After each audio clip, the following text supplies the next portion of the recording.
দেখেন বন্ধুরা, দেখেন রাজশাহী ওয়ারিয়ার্সের হয়ে রিপন মন্ডলের 4টি উইকেট, এক ইনিংসে 4টা উইকেট তুলে নিলেন রিপন মন্ডল। আসলে ভাই রিপন মন্ডল অসাধারণ বোলিং করে থাকেন।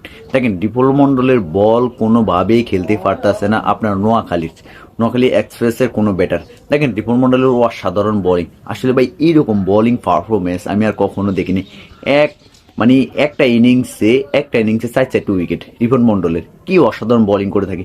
এরকম বোলিং পারফরমেন্স বাংলাদেশের গুরুত্বপূর্ণ। আসলে ভাই দেখেন রিপন মন্ডল এশিয়া কাপ এ টিমের হয়ে খেলছিল, সেখানে সেরা উইকেট রক্ষক ছিল আপনার রিপন মন্ডল। সেখানে আজকে দেখেন রাজশাহী ওয়ারিয়ার্সের হয়ে রিপন মন্ডল দুর্দান্ত বোলিং পারফরমেন্স, ভাই দুর্দান্ত একটা বোলিং করতেছে রিপন মন্ডল। আসলে এই বোলিং এ তো আমরা খুঁজছিলাম, এরকম বোলিং পারফরমেন্স তো খুঁজছিলাম।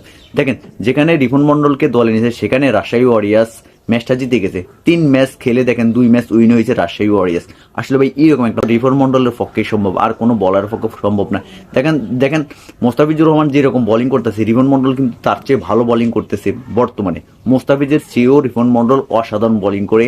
হ্যাঁ, এবারকার বিপিএল দেখেন বিপিএলের আসরে প্রথমে রিপন মন্ডল প্রথম ইনিংসের প্রথম ম্যাচে রিপন মন্ডলের অভিষেক ম্যাচ বিপিএলে, সেখানে দেখেন রিপন মন্ডল 4 ওভার বল করে দেখেন 4টি উইকেট তুলে নিল 17টা রান দিয়ে। আসলে ভাই অসাধারণ বোলিং করে রিপন মন্ডল।